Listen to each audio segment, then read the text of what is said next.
Mapagpalang araw po, ako po si Sister Martin Paginto ng Jesus Lord Church, Bilbao, Spain. 2006 po, ako po ay nakarating ng bansang Kuwait. At 2018 po, pinalad po ako makarating dito sa bansang Espanya. At ako po ay naimbitaan ng isang kaibigan na dumalo sa gawain ng ating Panginoon. At sa patuloy ko pong pagdalo sa gawain ng Panginoon, dito ko po natutunan na dapat ko po palang isurrender kung ano man pong mga kabigatan sa aking buhay.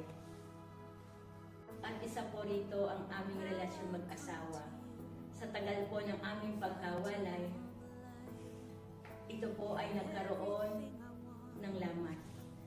At isa po sa prayer ko na magkaayos kami mag-asawa. Sa tulong po ng ating Panginoon, nagkaroon po ako ng resident ID dito. At nakapagbakasyon po ako ng Pilipinas. At ongoing po ako sa pag-aaral ng Pepsol. Habang ako po ay nag-aaral online, at nakita po ito ng aking asawa, at nagka-interest po siyang makinig ng salita ng Diyos.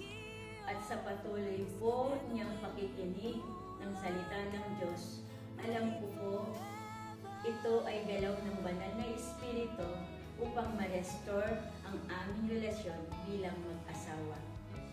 At praise God po, dahil isa po sa prayer ko, ang makadalo kami mag-asawa sa gawain ng GIL Prayer Garden. Salamat po sa Panginoon, dahil bago po ako bumalik ng Espanya, ay nagkaroon po kami ng maayos na pag-uusap mag-asawa. At sa araw-araw po, ang pinag-uusapan namin ngayon ay ang kabutihan ng Panginoon. Bilang po yun, dahil nagtitinda po siya ng tao, nag-commit po ang aking asawa na magpapakain po siya ng libre every first Sunday of the month sa mga kapatiran sa GIL Lubao.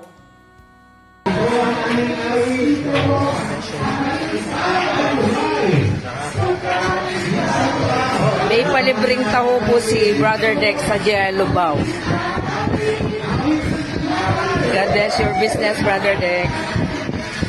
Purihin ang Panginoon, patuloy kami naglilingkod at ibinabalik ang pasasalamat sa ginawa niya sa aming buhay. To God be all the glory.